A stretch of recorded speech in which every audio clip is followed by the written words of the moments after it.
guys, we are back for another Dokkan battle video. So today we're going to go ahead and take down the Dragon Ball Hero Red Zone with DOKKANFEST YAMCHA and his team. Now, Yamcha, of course, I think is very, very good. The only thing that could sort of slow Yamcha down would be if the enemy cancels dodge, like Broly. Broly is just a very brutal fight for Yamcha. But if Yamcha can dodge, I mean, he can completely take control of the fight, right? Like, I think you could certainly say that Yamcha is like a UI Goku type-ish character, right? The one thing, though, is that the way Yamcha is built with him getting a lot of dodge on super attack, but then him also getting a guaranteed additional when he dodges, it's like they want you to run him in slot 1, but that really can be pretty risky.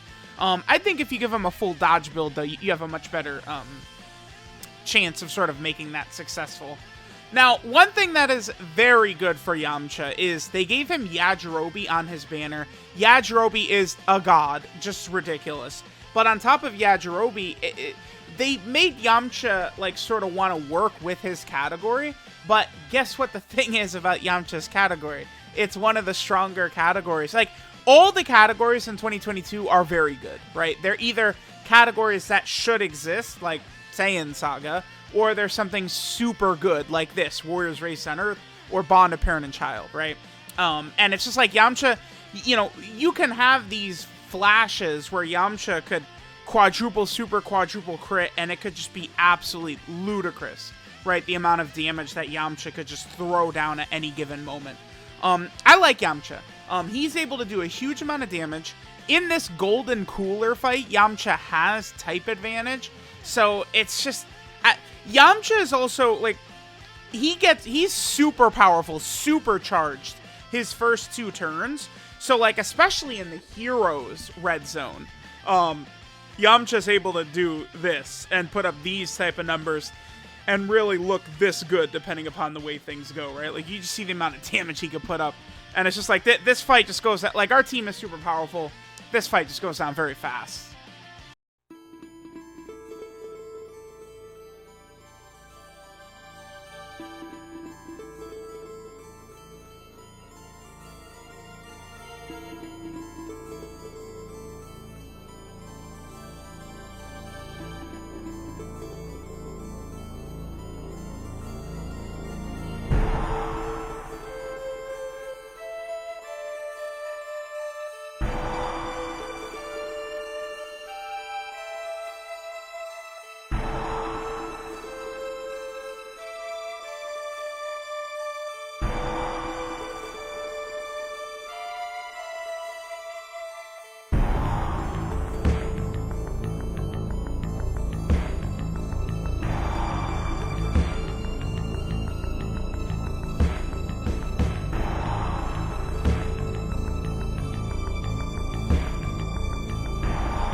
Alright, so next we're moving on to the fight against Super Fu.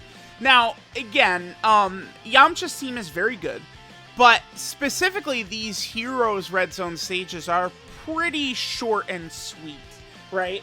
Super Fu is only 2 phases, Golden Cooler is only 2 phases, which allows us to, like, really potentially cook. Now, I saw this rotation, by the way, and I decided I was going to leave Goku and Piccolo in slot 1, because I figured, okay, if they're going to get this many attacks aimed at them this fast, I could probably go for their active skill. And sure enough, that's what happens. I mean, spoiler to the end of this fight right here, but Goku and Piccolo do like 20 million damage on the Makangan Sampo that they fire off. Because if you get a lot of additionals with them, they stack attack, and then, you know, that active skill can be a bomb. It could be like a Pan-type active skill, which we're able to get off. Now, typically this Fu fight, I mean, depending upon the team, this Fu fight could give you trouble. I mean, it's more so just like he continually seals you and then he catches one character that can't tank a super. I would say is mostly how this fight can go, but Fu just doesn't hit hard enough, doesn't have enough health, doesn't have a strong enough gimmick to take down a team where it's like, I feel like Kid Goku, Carnival Goku, STR Piccolo, Yamcha, and Yajirobe are like all of these characters are within like the top 20, right? Like, it's like, this team is insane. Like, we just have so many characters that I think are, like, within the top 20 strongest in the game, just piled onto one team. So it's like, these bosses just can't, like, there's nothing they could do. Like, it's like this team, it's mostly units that came out after the Worldwide Celebration. The only character we're using here that came out before the Worldwide Download Celebration this year is LR Goku and Piccolo. And LR Goku and Piccolo, they hold their weight. LR Goku and Piccolo is like, you know, like a Hearts type character or a Fasha type character, where this unit, if it's a short fight, this character will dominate Goku and Piccolo. They're so powerful. Their weakness is after you exchange into Piccolo, right? Or after their guard wears off. That's when they can get weak. But if that doesn't happen, Goku and Piccolo can dominate. This fight right here against Fu is probably the best they've ever looked for me. Probably.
Alright guys, now we're moving on to the fight against the Super Saiyan Cumber. Now Cumber can be a challenging fight depending upon how things go, right? Like, you know, Cumber is certainly not Red Zone Broly level or something like that, but Cumber is not like a complete throwaway, right? Like, I probably would say I think Cumber's fight is maybe tougher than Omega. I mean, STR Sin certainly can hit hard, but the thing is that Omega doesn't really, like, catch you. I mean, STR Sin can, but once you get to his final phase, he does a lot of damage, sure, but you're not going to just get randomly caught with his super attack. That's something that can happen here, though, against Cumber, right? And also, Cumber, in all three phases, does stun on his super attack. So if he supers right away, that could be really agitating to have to deal with.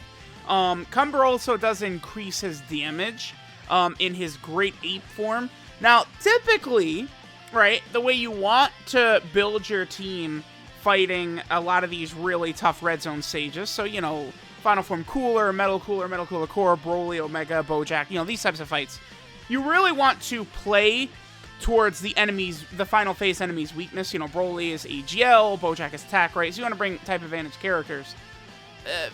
Cumber is physical here, so you'd want to bring a lot of STR characters. But the thing about bringing STR characters is that then you have the AGL Great Ape phase that Cumber has, which really can just do a lot of damage with his AoE, especially if he super attacks first, which increases his damage for the turn.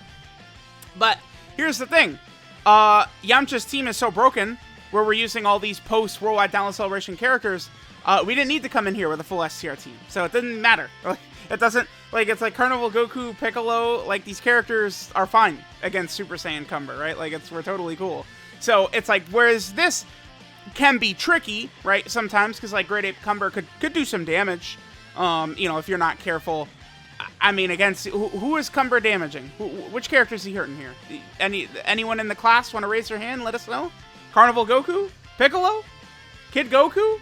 I mean, I guess he could hurt Kid Goku if he supers him, but I mean, my Kid Goku's got full dodge, so he probably wouldn't get hit. And then, you know, Kid Goku, with all of his damage reduction, probably does live anyway, even if he gets supered by Cumber. So, I don't know. This team is very good. Yamcha is super good. His team is really good.